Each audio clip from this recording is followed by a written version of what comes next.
dia, pessoal do sexto ano. Como tá tudo aí no futuro? Porque eu aqui tô no passado, né? Eu gravei isso daqui. Então, hoje a gente vai começar a falar da próxima unidade, que é a página que está na página 139, sobre formas geométricas planas.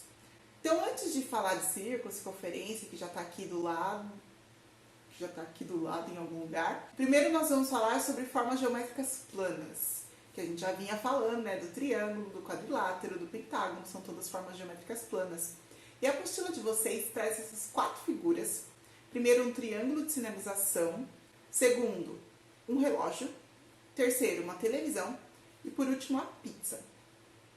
E ele pergunta, quais são as formas geométricas dessas figuras, que essas figuras representam? Essa pergunta foi muito fácil, né? Porque a primeira aqui, a gente sabe que é um triângulo. Isso aqui é fácil. Fóssil, eu falei. Esse aqui é fácil, é um triângulo, então nem precisaria escrever aqui, né? Isso aqui, na verdade, não precisa escrever na apostila de vocês, porque é uma atividade oral, eu tô escrevendo aqui porque eu sou a louca que gosta de escrever. A segunda figura aqui é um quadrado, não vou escrever. Um quadrado. A terceira figura aqui, geométrica, é um retângulo. Foi fácil ainda, foi fóssil, hein? Agora eu vou falar só foi fóssil. E a última, a quarta e última figura aqui, quem respondeu círculo? E quem respondeu circunferência? E agora, é um círculo ou é uma circunferência? Mas vamos sair dessa dúvida hoje. Hoje nós vamos entender o que é círculo e o que é circunferência. E quem não sabia, né, vai ficar sabendo hoje, mas quem já sabia, ó, show de bola, parabéns para vocês. Então vamos lá, círculo e circunferência. Circunferência é, na verdade, a minha bordinha aqui. Então, isso daqui é a circunferência.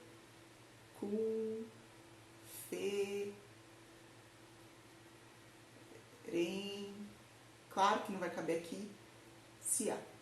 Circunferência. Nossa, circunferência. Circunferência. E o interior, essa parte verde aqui, é o círculo. Então, o que está dentro é o círculo, o recheio é o círculo, a pizza é o círculo, a borda de catupiry é a circunferência. Mas o que está dentro é o círculo e a bordinha é uma circunferência. Por exemplo, um anel. Um anel é no formato de uma circunferência, certo? Um disco de vinil. Um disco de vinil tem o formato de um círculo. Ele é uma figura geométrica que se assemelha a um círculo. Deixa eu pensar num outro exemplo aqui. Um relógio de pulso redondo, né? Deixa eu tirar essa pulseira. Um relógio de pulso redondo, ele está no formato também de uma Cacilda. Relógio não. Relógio vai complicar, porque tem a voltinha que é dourada. Deixa eu pensar em outra coisa. Um biscoito. Um biscoito cookie. O cookie é um exemplo de um círculo, certo? Porque é todo que está dentro. Continuando, existem elementos na circunferência. Quais são esses elementos? Vamos descobrir todos eles juntos aqui. A gente tem o centro da circunferência. Centro da circunferência é exatamente o centro da circunferência. É bem no meio aqui, o meu ponto O aqui na apostila de vocês. Então, o centro da circunferência é o ponto O. Parece um zero, mas um O. O raio. O raio é a distância do centro da circunferência até a circunferência. Então, essa medida aqui, OB, é o meu raio. E ele é representado pela letra R. Então, o raio é a distância do centro da circunferência até a circunferência. Essa distânciazinha aqui. Essa medida aqui é o raio. Diâmetro. O diâmetro, ele é 2 vezes o raio. Como assim? Porque o diâmetro, vocês estão vendo aqui, de um extremo da circunferência até outro extremo da circunferência, passando pelo centro. Então, diâmetro é esse que vai cruzar a circunferência e vai passar pelo centro O. Então, o diâmetro é igual a 2 vezes o raio e ele passa pelo centro da circunferência, certo? Por que ele é 2 vezes o raio? Bom, porque a distância do centro até a circunferência é o raio. Aqui a gente tem raio, aqui também eu tenho raio, essa distância aqui também vai ser raio, daqui aqui também vai ser o raio. Então, todas essas medidas aqui são raio. Todas elas são a distância do centro até a circunferência, a distância é a mesma. Então, aqui também, distância do centro até a circunferência, eu tenho um raio aqui. E do centro até a circunferência, eu tenho um outro raio aqui. Raio mais raio, 2 raios. Então, o diâmetro é igual 2 vezes o raio. E é por isso que fazem aquela piada lá, eu não sei se vocês já ouviram, o que é pior do que ser atingido por um raio? É ser atingido por um diâmetro, porque o diâmetro é 2 vezes o raio. Né? Corda. A corda é qualquer segmento de reta que passe pela circunferência, qualquer um. Então aqui, o meu diâmetro era uma corda? Era uma corda. Então a corda vai intersectar a minha circunferência, ela vai passar pela minha circunferência, mas ela não precisa passar que nem o diâmetro passa pelo centro, ela não precisa. Mas o diâmetro passou, tudo bem, a vida é dele, e o que significa que se ele passou e ele intersecta a circunferência em 2 pontos, então ele é uma corda. Então, corda é um segmento que intersecta a circunferência em 2 pontos. Aqui eu tenho uma corda, aqui eu tenho outra, aqui no A é uma corda, o diâmetro é uma corda. E o raio? O raio é uma corda? Não, o raio não é uma corda. O raio é só a distância do centro até a circunferência. Então, o raio é a distância do centro O até a circunferência. Não esqueça, o raio não é uma corda. O diâmetro é uma corda. E qualquer outro segmento que cruza a circunferência e toca nela em 2 pontos também é uma corda. Mas o raio não toca em 2 pontos, só toca no centro e na circunferência. Enfim, raio não é uma corda. Continuando, a gente vai ver também, nessa unidade, ampliação e redução de figuras, página 140. Aqui eu tenho nesse primeiro exemplo uma ampliação de figuras. Eu tinha um pentágono pequeno que ampliou e ficou um pentágono maior. Aqui o quadrado original era maior e eu tive uma redução e eu consegui um quadrado menor. O que é importante da ampliação de figuras? É importante observar que os lados conservam sua forma. Ou seja, quando eu ampliei e quando eu reduzi, os lados continuaram com o mesmo formato. Quando eu reduzi o quadrado, ele não virou um triângulo, ele continuou um quadrado, certo? E outro ponto importante é que os ângulos conservam a sua medida. Então, se aqui eu tinha ângulos de 90 graus, aqui eu vou continuar tendo ângulos de 90 graus. Quando eu reduzo um quadrado, ele não vai virar um losango, ele vai virar um quadradinho pequenininho. Quando eu reduzo um pentágono, os ângulos que eu tinha também têm que se manter, certo? Os ângulos aqui vão ser os mesmos do pentágono original, que era pequeno. Pensando nesse tópico da apostila, ampliação e redução de figuras, que é uma coisa assim bem mais prática do que teórica, mais observacional, então eu trouxe aqui o exercício para fazer com vocês. Crie na malha, na verdade eu vou fazer só o exercício 1 e depois as próximas questões vocês vão responder. Crie na malha 1 a figura de um trapézio em que a base maior meça 8 unidades e a base menor 4 unidades, com distância entre as bases de 4 unidades. Em seguida, reproduza a imagem semelhante na malha 2 e responda ao que se pede. Então, eu vou vir aqui na malha quadriculada 1 e eu vou fazer conforme ele fala no enunciado. Detalhe que a malha quadriculada 1, ela é maior, né? Olha aqui o tamanho desse meu quadradinho dessa malha aqui. É maior que dessa daqui. Então, aqui vai ser na forma reduzida. Na malha 2 vai estar na forma reduzida. Então, vamos fazer aqui na malha 1. Ele fala que a base maior tem que medir 8 unidades. Então, eu vou fazer aqui uma base de 8 unidades. Fiz aqui de 8 unidades. Certo? Ele fala que a base menor tem 4 unidades e vai ter uma distância da base maior de 4 unidades também. Então, eu vou vir e vou contar 4 unidades para cima. E vou começar a fazer 4 unidades aqui para ser a minha base menor. Só que para fazer essa base menor, eu vou escolher o ponto. Vou começar aqui.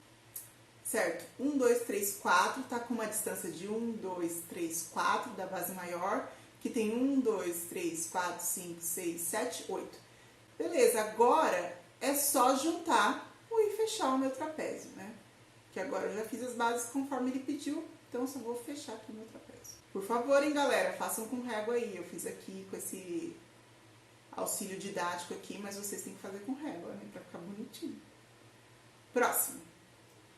Próximo exercício eu ia falar, mas não, continua nesse mesmo exercício. Agora eu tenho que fazer com as mesmas instruções na minha malha 2, na minha malha mais fechadinha. Eu vou começar do mesmo jeito que eu comecei anterior. Eu vou começar fazendo os 8 aqui, ó. Agora eu vou fazer os 4 em cima. Agora é só unir o meu trapézio. Unir e fechar o meu trapézio, né? Agora a gente vai observar que essa medida aqui, ela tá maior que essa medida aqui. Essa medida aqui, ela é maior que essa medida aqui. É isso que eles vão pedir para vocês responderem aí no item A, B, C, D, certo? E aí vocês vão responder, porque vai ter que medir com a régua, tal, tal, tal. O que eu vou falar para vocês para complementar esse exercício é que os meus ângulos, que eu tenho um ângulo aqui e um ângulo aqui, esses ângulos, eles se mantêm. Assim como eu tinha dito aqui em cima, que os ângulos se mantêm e a forma também se conserva, as formas dos lados. Por isso que eu tive que começar exatamente por onde eu comecei aqui, eu comecei aqui. Por onde eu terminei aqui, eu terminei aqui. Beleza? Continuando, e para encerrar essa unidade, a gente vai falar de representação no plano cartesiano. E o livro de vocês, ele traz a ideia de batalha naval. O que é uma batalha naval? Batalha naval é esse joguinho que você tem que falar a posição que você atingir os navios. Por isso que é batalha naval, de navio, certo? Então, vamos supor que eu queira atingir este navio aqui. Então, eu vou falar a minha posição. H3. H3, opa, aqui. Atingi o navio. Se eu falasse, por exemplo, E3. E3 foi na água. Errei. Se eu falar, por exemplo, C2. C2. Aqui, no meio desse submarino. E assim vai, esse é o jogo de batalha naval. E ele usou esse joguinho para trazer para vocês o conceito de representação no plano cartesiano. Então, o conceito é o mesmo, só que agora a gente está falando dentro da matemática. Plano cartesiano é esse exemplo aqui que ele traz para vocês, que tem um eixo aqui em cima vertical e um eixo horizontal, certo? Um vertical e um horizontal. Deixa eu fazer um V de vertical e um H de horizontal. Então, eu tenho o eixo vertical e eu tenho o eixo horizontal. E eu tenho uma malha quadriculada. Isso aqui é meu plano cartesiano. Por que cartesiano? Eu já ouvi falar de coordenadas cartesianas. Mas por que cartesiano? Porque quem inventou essa ideia de plano cartesiano, quem trouxe, quem descobriu, quem explorou isso dentro da matemática foi o René Descartes, que é um francês matemático, filósofo, físico, muitas coisas. Ele é tipo supra-sumo aí, galera. Então, René Descartes foi quem deu origem ao plano cartesiano. E outras coisas surgiram a partir do plano cartesiano, além da batalha naval, que também a gente tem o GPS, coordenadas cartográficas, certo? Então, tem várias coisas que vieram desse conceito que o René Descartes colocou, né? Inseriu. Então, a gente vai falar aqui de plano cartesiano por causa do René Descartes, certo? Então, bora lá. No plano cartesiano, como eu tinha falado, a gente tem o eixo aqui horizontal e tem um eixo vertical. Igual a gente tinha aqui, horizontal, que eram letras, e vertical, que eram números. O eixo horizontal também é chamado de eixo das abscissas. Então, eixo das abscissas. E o eixo vertical também é chamado de eixo das ordenadas. E cada pontinho desse aqui no plano cartesiano é chamado de par ordenado. Então, o pontinho é chamado de par ordenado. Agora que a gente já sabe o nome de todos eles, a gente vai entender por que é 2,6, por que é 4,2, por que é 9,5. Detalhe que não é 2,6, é 2,6. Por quê? Porque é 2 na direção horizontal e 6 na direção vertical. Ele anda 2 para a direita e 6 para cima. Por isso que é 2 na horizontal e 6 na vertical. Aqui eu tenho 4 na horizontal e 2 na vertical. Então, 4 na horizontal e 2 na vertical, 2 para cima.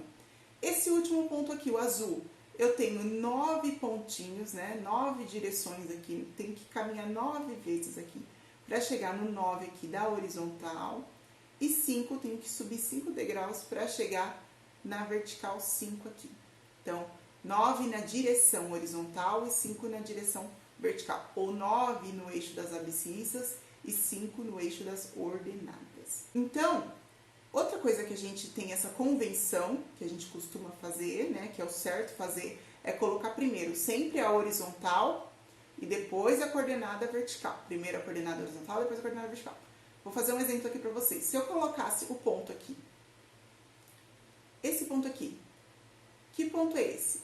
Primeiro é horizontal, então ele é 1 na direção horizontal e 2 na direção vertical. Se eu colocasse um outro ponto aqui, em cima aqui do 9. Bom, ele é 9 na direção horizontal e... Nossa, mas ele não está subindo nada. Se ele não está subindo nada, ele é 0 na direção vertical. E esse ponto aqui, em cima do 4? Em cima do 4, ele é... Nossa, ele não andou nada para a direita. Ele não andou para a direita, então ele é 0 na direção horizontal, porque ele não vai para a direita, e 4 na direção vertical, 4 para cima. Então, lembra que vertical vai ser sempre para cima, horizontal aqui para a direita. Beleza, galera? Esse é o último conceito dessa unidade. Eu fico por aqui, espero que vocês façam os exercícios da página 141 para treinar bastante esses conceitos de pares ordenados e a gente se vê na videoconferência. Até lá!